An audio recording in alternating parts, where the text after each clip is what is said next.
अस्सलाम वालेकुम एवरीवन। आज की इस वीडियो के अंदर हम बात करेंगे कोऑर्डिनेशन के ऊपर। Special test for the assessment of coordination. Coordination को देखने के लिए, असेस करने के लिए कि आया आपके जो ब्रेन की कोऑर्डिनेशन है वो ठीक है या नहीं। अब मैं आपको आम और सिंपल अल्फाज में अगर समझाना चाहूं कि मैंने क्या बात की है, तो इस बात का मतलब ये है कि जब भी आप कोई काम करते हैं, जब आप राइटिंग करते हैं, जब आप लिखते हैं, तो आपके जो हाथ होते हैं, आपके जो हाथ के जो मसल्स होते हैं, जो जॉइंट्स होते हैं, वो जो है एक खास मूवमेंट में और एक खास पैटर्न में काम कर रहे होते हैं, हिल रहे होते हैं। और उन्होंने कंट्रोल किया होता है उस बॉल पॉइंट को पकड़ने के लिए, जो है मसल्स ने जो है अपनी जो ग्रिप होती है वो रखी हुई होती है खास तरह से। ठीक है, एक खास पैटर्न होता है, उस अंदाज में आप लिखते हैं। तो उसके अंदर क्या होता है कि आपके जो मल्टीपल मसल्स हैं वो काम कर रहे होते हैं, मल्टीपल जो मसल ग्रुप्स हैं वो काम कर रहे होते हैं। कुछ मसल ग्रुप्स होते हैं एगोनिस्ट और कुछ होते हैं एंटागोनिस्ट। एगोनिस्ट वो मसल्स होते हैं जो कॉन्ट्रैक्टेड होते हैं। फॉर एग्जांपल, अगर मैंने ये कप उठाया हुआ है इस टाइम, तो इस टाइम जो मेरे मसल कॉन्ट्रैक्टेड हैं, जो जिनको मेहनत करना पड़ रही है, वो ये बाइसेप मसल है। जब आप बाइसेप कर्ल करते हैं तो आप बाइसेप कर्ल के अंदर बाइसेप लगा रहे होते हैं, तो आपको जो मसल कॉन्ट्रैक्ट हो रहा होता है तो वो आपका ये वाला मसल होता है। और जो ट्राइसेप होता है वो रिलैक्स हो रहा होता है। तो ये कोऑर्डिनेशन होती है कि आपका ब्रेन कोऑर्डिनेट कर रहा है कि आप ये वाले मसल को कह रहा है कि आपने क्या है कॉन्ट्रैक्ट करना है, और आपने जो है ट्राइसेप को क्या कह रहा है, रिलैक्स होना है। तो ये एक तरह से कोऑर्डिनेशन है। जब आप फाइन मूवमेंट्स करते हैं, जैसे सीना या बटन लगाना, तो इसके अंदर क्या होता है कि जब बटन लगा रहे होते हैं, ये बहुत जो है छोटी छोटी फाइन मूवमेंट्स इन्हें हम कहते हैं। तो उस दौरान क्या हो रहा होता है कि आपके मल्टीपल जो मसल ग्रुप्स हैं वो जो है एक फाइन मूवमेंट के अंदर काम कर रहे होते हैं। एक जो है बेहतरीन किस्म का जो है पैटर्न होता है जो ब्रेन के अंदर सेव होता है, और ब्रेन जो है कोऑर्डिनेशन के थ्रू उसको जो है एक्यूरेट और कंट्रोल्ड पैटर्न के अंदर उस मूवमेंट को करवा रहा होता है। तो कोऑर्डिनेशन की डेफिनेशन या जो है तारीफ भी यही है कि कोऑर्डिनेशन इस चीज को कहते हैं कि आपका ब्रेन मसल्स के साथ, जॉइंट्स के साथ मिलकर, और जो है आपके मसल्स को एक खास पैटर्न के अंदर, कंट्रोल्ड मैनर के अंदर एक्यूरेट मूवमेंट करवा के वो काम ले ले, वो फंक्शन ले ले, उसे हम कहते हैं कोऑर्डिनेशन। जैसे कि फॉर एग्जांपल, अगर मैं कुछ लिख रहा हूं, तो जो है ब्रेन जो है पैगाम दे रहा है, कोऑर्डिनेट करवा रहा है मसल ग्रुप्स को कि जो है आपने इस पैटर्न में लिखना है। अगर कोऑर्डिनेशन नहीं होगी तो मेरे हाथ कांपेंगे, मैं लिख नहीं सकूंगा। ठीक है, तो ये होगा उसके अंदर। मैं ये कप नहीं उठा सकूंगा, अगर मैं कप उठाना चाहूंगा और यूं उठाना चाहूंगा तो ये कप नहीं उठा सकूंगा। इस तरह से हाथ हिलेगा या जो है इधर चला जाएगा, इधर चला जाएगा। तो ये कोऑर्डिनेशन होती है। ठीक है, ये आम अल्फाज में मैंने आपको जो है समझाया। वीडियो लंबी हो जाएगी, लेकिन मैं कोशिश करता हूँ कि मेडिकल फील्ड से जो रिलेटेड लोग हैं उनको भी ये बात समझ आए, जो हमारी आम जो अवाम है ना उसको भी समझ आए। तो ये थी कोऑर्डिनेशन। अब हम बात करेंगे कोऑर्डिनेशन की असेसमेंट के लिए जो है आप जो है किस तरह से टेस्ट करवा सकते हैं। आप इससे पहले जो है मैं आपको बता दूं कि कोऑर्डिनेशन जो होती है वो तीन तरह की स्किल्स को जो है हमारे पास परफॉर्म करवाती है। एक होती है फाइन मोटर स्किल्स, जैसे अभी मैंने बात की, जैसे सीना, ठीक है, या फिर जो है सिलाई कढ़ाई करना, या लिखना, या बटनिंग, जैसे बटन लगाना। फाइन मोटर मूवमेंट्स जो होती हैं, इसके अंदर क्या होता है कि आपकी जो छोटे मसल ग्रुप्स होते हैं हैंड के, ठीक है, और फेस के, वो काम करते हैं, वो एक्टिवेट होते हैं, वो स्टिमुलेट होते हैं। अब इसके अलावा क्या होता है कि आपके फेस के मसल्स जो हैं, फेस के जो मसल्स हैं, छोटे मसल्स जो हैं, स्मॉल मसल ग्रुप्स जो हैं, वो काम करते हैं। तो कोऑर्डिनेशन होती है। जैसे कि बबलिंग, अगर आप जो है बबल बनाते हैं, जो है आप जो है मुंह से जो है बबल फुलाते हैं, या जो है गुब्बारा फुलाते हैं, या जो है आप बुलबुले जो होते हैं वो अगर जो है ब्लो करते हैं, तो उसके अंदर क्या होता है कि आपके मल्टीपल मसल ग्रुप्स जो है फेस के वो काम करते हैं। और उससे क्या होता है कि आप एक्यूरेट जो है कंट्रोल्ड पैटर्न के अंदर वो चीज जो है वो फंक्शन परफॉर्म कर लेते हैं। इसके अलावा होता है ग्रोस मोटर मूवमेंट या ग्रोस मोटर स्किल्स। उसके अंदर क्या होता है कि जो मल्टीपल जो बड़े मसल ग्रुप्स है वो आपके काम करते हैं। ठीक है, जैसे कि जो है इसके अंदर क्या होता है रनिंग, वॉकिंग। ठीक है, जब आप वॉक कर रहे होते हैं, जब आप वॉक करते हैं तो उसके अंदर क्या होता है कि आपके मल्टीपल मसल्स काम कर रहे होते हैं। आप आर्म्स भी स्विंग कर रहे होते हैं चलते दौरान, आपकी जो लेग्स के मसल्स हैं वो सही तरीके से जो है कोऑर्डिनेट कर रहे होते हैं एक दूसरे के साथ। उस वजह से क्या होता है कि आप एक खास मैनर के अंदर बिल्कुल एक्यूरेट स्मूथली चलते हैं। जब हमारी जो है ब्रेन के अंदर जो पीछे वाली साइड पे सेरिबेलम डैमेज होता है, जो कि कोऑर्डिनेशन का घर है, जो कोऑर्डिनेशन को कंट्रोल करवाता है, जिसका जो काम है सेरिबेलम का वो कोऑर्डिनेशन ही है।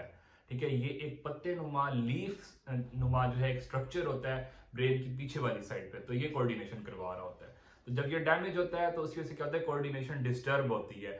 अब जब कोऑर्डिनेशन डिस्टर्ब होगी तो ग्रॉस मोटर मूवमेंट जो है, जब वो चलता है इंसान, तो वो भी डैमेज होगी, वो भी सही नहीं होगी। जो है इंसान जो है सही तरीके से वॉक नहीं कर सकेगा, स्मूथली वॉक नहीं कर सकेगा। अगर वो चलेगा तो वो जो है कांपेगा, या जो है वो उसकी जो मूवमेंट होगी या गेट होगी, जो चाल होगी, वो खराब होगी, डिस्टर्ब होगी। उसके ऊपर भी बात करेंगे वो कैसी होगी, ठीक है, वो नेक्स्ट वीडियो में बात करेंगे। इसके अलावा हमारे पास क्या होता है कि हैंड आई स्किल्स होती हैं, तो वो भी डिस्टर्ब हो जाती है। जब आप कैच करते हैं, जब आप बॉल आती है प्लेयर के पास तो वो कैच करता है, तो वो कैच कर रहा होता है, तो इसके अंदर कोऑर्डिनेशन काम कर रही होती है। आपकी जो विजन होती है वो भी कोऑर्डिनेशन के अंदर जो है इन्वॉल्व हो रही होती है। आप बॉल को देख रहे होते हैं और उसके बाद क्या होता है कि आप हाथों को एक खास अंदाज में, एक खास पैटर्न में रखे होते हैं, और उसके बाद जो है आप एक अंदाजे के मुताबिक बॉल आपके जो है हाथ में आएगी इस जगह पे, तो आप जो है हाथ उस जगह पे रखते हैं और आपके बॉल हाथ में आ जाती है। अब यहाँ पे जो है हम आगे देखेंगे कि हम इसको असेस कैसे कर सकते हैं, इसके लिए जो है कौन से टेस्ट हैं, ठीक है। अब यहाँ पे क्या होता है कि हमारे पास जो सबसे पहला टेस्ट है वो होता है फिंगर टू फिंगर टेस्ट होता है, ठीक है। आप पेशेंट को क्या करेंगे, पेशेंट आपके पास आया है, स्ट्रोक का पेशेंट आया है, पार्किंसन का पेशेंट आया है, या फिर ऐसा पेशेंट जिसके अंदर आप देख रहे हैं कि सेरिबेलम जो है डिस्टर्ब है, सेरिबेलम जो है सही तरीके से काम नहीं कर रहा, पेशेंट की जो स्पीच है वो स्कैनिंग स्पीच है।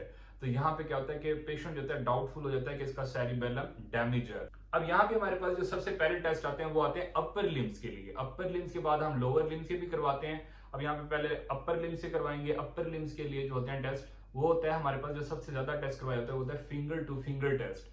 आप जो है हाथ सीधे करवाएंगे, हाथ जो है बाजू भी स्ट्रेट करवाएंगे, आपकी जो एल्बो है वो भी स्ट्रेट होनी चाहिए दोनों। उसके बाद जो है पेशेंट को कहेंगे कि आप दोनों उंगलियां जो हैं आपस में टच करें इस तरीके से। अगर पेशेंट टच कर लेता है, आप स्ट्रेट करवाएंगे, उसके बाद दोबारा टच करवाएंगे। इस तरह से जो मल्टीपल टाइम्स करवाएंगे। अगर पेशेंट टच कर लेता है उंगली, तो इसका मतलब यह है कि उसकी कोऑर्डिनेशन है। अगर उसकी जो उंगली है इधर उधर जाती है और वो टच नहीं कर पाता, या जो है बहुत मेहनत के बाद जो है टच कर सकता है, तो इसका मतलब यह है कि पेशेंट की जो है कोऑर्डिनेशन वो लॉस हुई हुई है। दूसरे नंबर पर हमारे पास जो टेस्ट आता है वो आता है फिंगर टू नोज। अब यह है कि आप कहेंगे पेशेंट को कि अपनी फिंगर सामने रखे एक, और उसके बाद जो है अपने नोज के ऊपर पहले टच करे और उसके बाद जो अपनी फिंगर पर टच करे, ठीक है, इस तरह से। अगर ये भी वो कर लेता है तो इसका मतलब है उसकी जो कोऑर्डिनेशन है वो इंटैक्ट है। इसके बाद आप क्या करेंगे, जो डॉक्टर है वो अपनी फिंगर रखेगा, ठीक है, सामने, अपनी फिंगर सामने रखेगा और उसको कहेगा कि आप जो है पहले मेरी फिंगर को टच करो, फिर अपने नोज को टच करो। तो इसको कहते हैं कि nose to doctor finger test.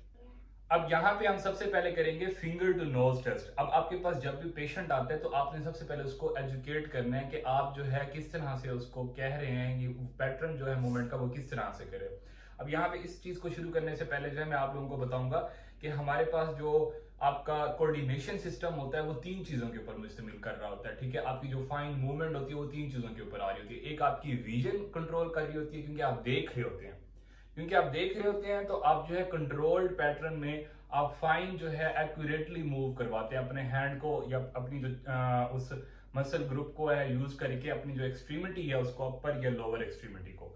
दूसरे नंबर पर आपका वेस्टिब्यूलर सिस्टम जो होता है वो आपके इनर ईयर के अंदर ब्रेन का एक पार्ट है, वो इन्वॉल्व होता है। तीसरे नंबर पर जैसे मैंने आपको बताया कि सेरिबेलम इन्वॉल्व होता है। ये तीन चीजें मिलकर जब काम करती हैं तो जो मूवमेंट होती है वो बहुत जो है फाइन तरीके से और बहुत जो है स्मूथ तरीके से जो है एग्जीक्यूट होती है, परफॉर्म होती है। आपने क्या करना है, अब अपनी नाक पे हाथ लगाना है, इस तरह उंगली लगानी है, उसके बाद जो है मेरी इस फिंगर को उंगली लगानी है, ठीक है। चलो करो, दोबारा करो, हाँ दोबारा करो, ठीक है। ये हमारे पास हो गया। अगर जो है पेशेंट जो है फिंगर को एक्यूरेटली टच नहीं कर सकता, उसकी फिंगर इधर उधर जाती है, तो ये हमारे पास जो है सेरिबेलम के डैमेज होने की निशानी है। तो अब आपने क्या करना है कि इस उंगली को दोबारा टच करना है, अपनी नाक को जो है फिंगर टच करो और इस फिंगर को, मेरी फिंगर को टच करो, अपनी फिंगर। अब दोबारा यहाँ पे करो, यहाँ पे करो, यहाँ पे करो, अपने नाक को टच करो और यहाँ पे, ठीक है। ये थोड़ा सा मुश्किल हो जाता है, तो आपने जो है थोड़ा सा उसको मुश्किल करके भी परफॉर्म करवा लेना, तो आपको जो है एग्जैक्ट पता चल जाएगा। अब ये था हमारे पास अपर लिम्स के लिए, अपर एक्सट्रीमिटी के लिए हमारे पास जो टेस्ट है सेरिबेलम को चेक करने के लिए, कोऑर्डिनेशन को चेक करने के लिए वो। अब नेक्स्ट वीडियो के अंदर हम इंशाल्लाह बात करेंगे रिबॉन्ड फिनोमेना के ऊपर और डिसडाइडोकाइनेसिया के ऊपर। इंशाल्लाह मिलते हैं नेक्स्ट वीडियो के अंदर, तब तक के लिए अल्लाह हाफिज। Thank you so much for watching my video.